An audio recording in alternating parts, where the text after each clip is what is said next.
দেখেন আপনাদের সামনে আবার চলে এসেছি। এই যে গাছে আমড়া গাছে কিভাবে পোকা লেগে আছে, সমস্ত আমড়া গাছে কিভাবে খাচ্ছে দেখেন। তো এই গাছে স্প্রে অবশ্যই করতে হবে, মাসে একবার করে হলেও। যখন দেখবেন মাসে 2-3 মাস, আমি 3 মাস স্প্রে করা হয় না, তা পুরোটাই পোকা খেয়ে নিয়েছে। এখন স্প্রে করব, করে আপনাদেরকে দেখাবো। এই গাছে এখনও ফুল আসেনি। আসসালামু আলাইকুম ফ্রেন্ডস, কেমন আছেন? আপনাদের সামনে আবার নতুন ভিডিও নিয়ে চলে এসেছি। নিত্য নতুন ভিডিও আপনাদের সাথে আপডেট করার জন্যে প্রত্যেক দিন আপডেট করতে হয়। আর এই বর্ষার সময় প্রচুর অসুবিধে ছাদ বাগানে। এখনই এসছেন, দেখতে পাচ্ছেন ছাদ বাগানে পুরোটাই ভিজে, আর ভিজা আবার তাতে গাছের পাতা ঝরে গিয়েছে। সমস্ত ছাদ বাগান পুরো গোছানো নেই। এখন পরিষ্কার করতে চলে এসেছি দুপুরবেলা। আর এই বৃষ্টির সময় যখন বৃষ্টি কমছে তখনই ছাদ বাগানে এসে আপনাদের সাথে শেয়ার করছি আর ভিডিও আপডেট করতে হবে। তা আজকের ভিডিও হলে আলোচনা করব, আর আলোচনার একটা বিষয় যে স্প্রে করব। স্প্রে কিভাবে করতে হবে, ছোট পাত্র বড় পাত্রের দরকার নেই। যদি আপনার এরকম একটা, এই যে আমি এটা কিনে এনেছিলাম, এই স্প্রেটা বোতলের সাথে মুখের সাথে একসঙ্গে সেট করে কিনে এনেছি। এটা স্প্রে করতে খুব সুবিধা। এতে যে কোনো বিষ আপনি কিনে এনে এইভাবে স্প্রে করবেন। ছোট ছোট পোকাতে আপনার এরকম এই পোকাগুলো মারা যাবেন। তা গাছে দেখেন এখন এই দুপুরের রোদে দেখেছেন পুরো সব একদম গাছের পাতা অনেকটাই খেয়ে নিয়েছে। আর এখন আমি যে বীজটা দেবো এতে ডিমও পেড়ে আছে দেখেন। তো এই পোকাটার নাম যে হলুদ হলুদ লেদা পোকা থেকে, জাপ পোকা, মিলিবাগ থেকে সবসময় ছাদ বাগানে আমরা কিভাবে সুরক্ষা থাকবো, তার জন্য আমাদের মাসে যখন দেখবেন গাছে স্প্রে করতে হবে। যখন দেখবেন গাছে পোকা লাগছে তখনই স্প্রে করবেন, আর না লাগে তখন ফাউ কাজে পয়সা খরচা করে স্প্রে করার কোনো প্রয়োজন নেই। তো এখন দেখছি আমার গাছে লাগছে, শুধু আমড়া গাছটাই ধরেছে, আর কোনো গাছে এখনও লাগেনি। তবু যেগুলো আক্রমণ হয় বেশি হয় সবেদা গাছে আর আমড়া গাছে, পেয়ারা গাছে লাগে জাপ পোকা, মিলিবাগটাও লাগে। তা সমস্ত গাছে, ঝাল গাছে এখন প্রত্যেক ঝাল গাছে ইনশাল্লাহ ভালো আছে। তা এখন আমি স্প্রে করে কী বীজ দিচ্ছি আপনাদেরকে দেখাচ্ছি।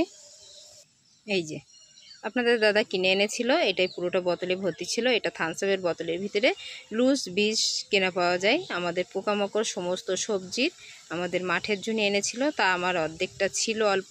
তো এতে আমি বোতলে এখানে আছে 1 লিটার পানির ভিতরে কতটা দেবো দিয়ে আমি এটা পুরোটা স্প্রে করব।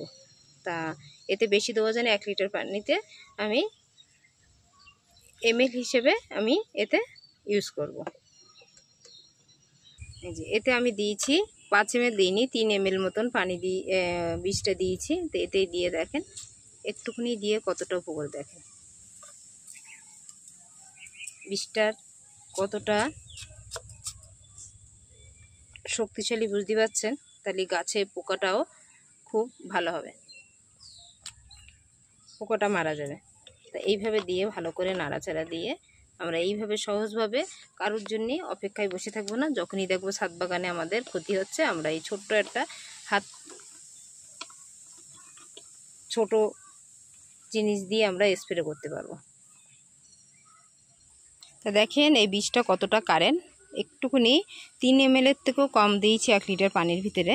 তা দেখেন পুরো দুধের মতন সাদা হয়ে গিয়েছে। তো আমরা এইভাবে স্প্রে করব, সমস্ত গাছে যেগুলো পোকামাকড় লেগেছে সেইগুলো স্প্রে করব। খুব সহজে ইনশাল্লাহ মারা যাবে, আর গাছগুলোও ভালো থাকবে। তো এইভাবে আপনারা স্প্রে করবেন। আর এই বৃষ্টির সময় যখনই সুযোগ পাবেন তখনই স্প্রে করবেন, কেন এই দেখেন যেগুলো হচ্ছে অ্যাটাক করছে এই যে পোকাগুলোই, সেগুলোই বেশিরভাগ করব। দেখেন সমস্ত গাছে এইভাবে স্প্রে করতে হবে। দেখেন পোকাটা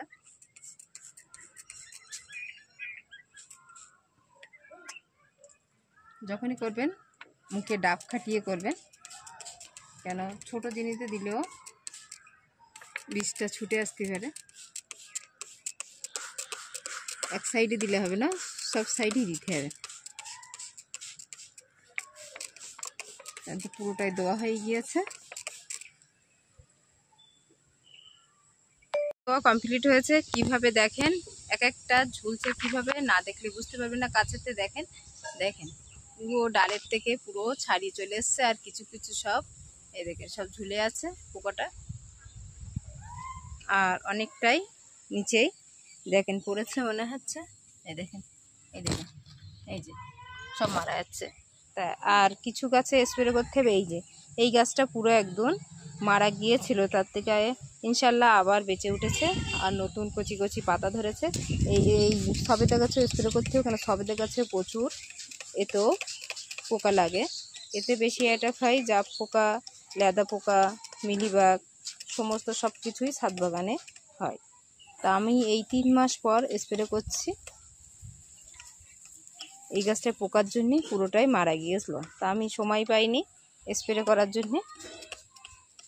আপনাদের দাদা করে, তা আমি বড় ব্যারেলে করতে গেলে একটু অসুবিধা হয়, তা আমি এই যে ছোট আছে এই দিয়ে এখন সব কিছুই স্প্রে করি, ওই জন্যে টাইম পাই। আর এদিকে যে আছে এই একটা সবেদা গাছে, এতেও ফুল ধরেছে, এতেও অনেকটাই লাগে, এতেও স্প্রে করে দিচ্ছি। সমস্ত গাছে স্প্রে করা প্রয়োজন। আর এখন প্রচুর বৃষ্টি হচ্ছে, তাতে আজ 2 দিন ধরে হাওয়া চলছে একভাবে, মনে হচ্ছে নিম্নচাপ লেগেছে, তবু ছাদে এসে স্প্রে করতে হচ্ছে। এখন বৃষ্টি হলে ধুয়ে যাবে, তবু যতটা রোদ বার হচ্ছে সে ফাঁক বুঝে স্প্রে করছি, কেন মিলিবাগগুলো মরে যায় এই জন্যে। তা আবার বৃষ্টিও চলে এসছে। শুকনো সময় করলে রোদ্দুরে থাকলে করলে বেশি উপকার হয়, তো অসুবিধে নেই। এখন যতটা রক্ষা করার জন্য এখনও আছে, টাইম বুঝে বুঝে যেই দেখবো বর্ষার সময় যে রোদ বার হচ্ছে তখনই আমি স্প্রে করে দেবো। তো দেখেন আজকের মতন ভিডিও এই পর্যন্ত থাকলো।